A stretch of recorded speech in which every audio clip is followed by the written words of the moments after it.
جايين ترفعوني ولا ايه؟ في ايه؟ احنا المرة دي راكبين في الحوار. ما ينفعش كده ياخد صاحبنا من المنطقة. شيلك من جيبك. ما ينفعش تقول لنا اسكت عشان احنا مش هنسكت. المرة دي مش هنسمع كلام حد. هو في ايه؟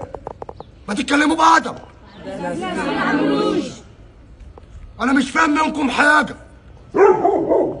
في ايه يا ابو اسكندر؟ كل الموضوع جودة اللي عندي 200,000 فلوس شراكة. مرة واحدة قال لي هرفع ايدي. طب احنا لنا فلوس في السوق، قلت له اصبر عليا. قال لي انا هاخد فلوسي بطريقتي. ينفع؟